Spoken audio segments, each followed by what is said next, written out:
Next, I'd like to welcome Bobby Burchfield, Vice President of Development for the National Capital Area Council, Board of Directors, who is going to lead us in a moment of giving.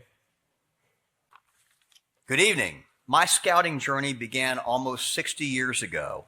In the spring of 1965, my dad's job with the J.C. Penney Company took us to Concord, North Carolina, where our neighbor, Norm Austin, was the Scoutmaster for Troop 128. I remember vividly when I was introduced to Mr. Austin by my dad. He asked how old I was. I said I was almost 11. And Mr. Austin looked at my dad and said, "I will make your son an Eagle Scout." So I joined the Scouts on my 11th birthday. When I was 12, before I became an Eagle Scout, well before, my dad's job took us, with the Penney Company, took us to Lumberton, North Carolina. And there I joined Troop 333 under Scoutmasters Wayne Cribb and Bill Spivey. Under the leadership of those committed volunteers, I did, in fact, become an Eagle Scout.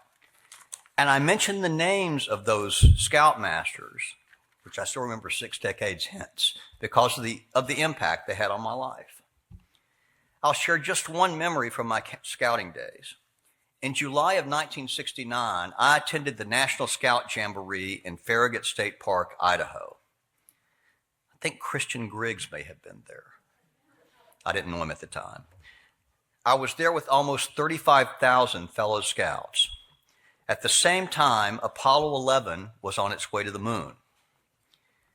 On the way to the moon, Mission Commander and Eagle Scout Neil Armstrong sent greetings from space to his fellow scouts at the Jamboree. Very, very cool.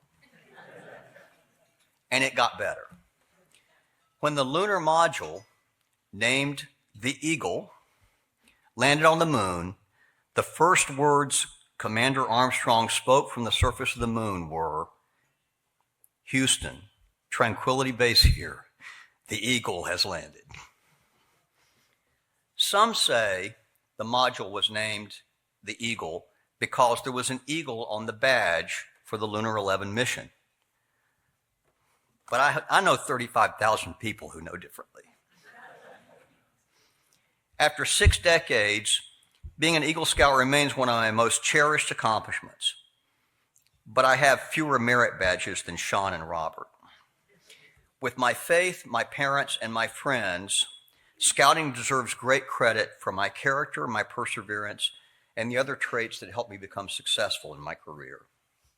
In the NCAC, we currently have over 17,000 volunteers who are today having a similar impact on about 33,000 young lives.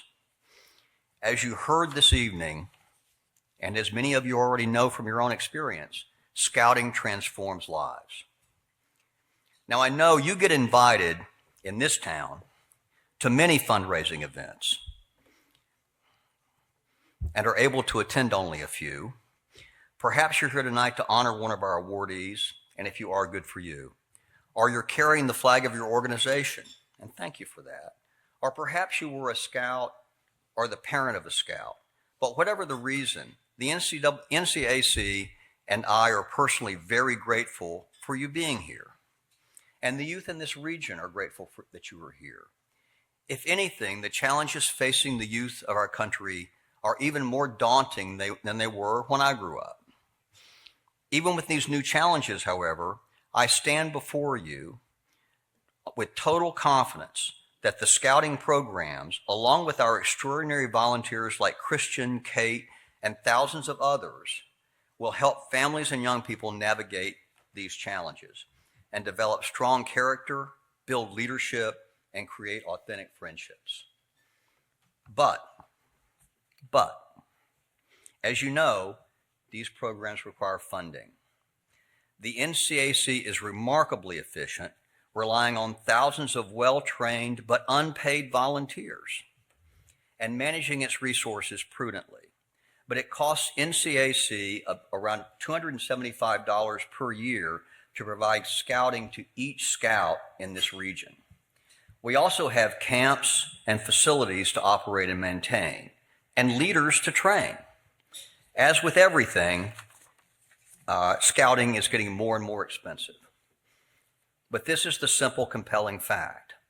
The more resources we have, the more youth we can serve.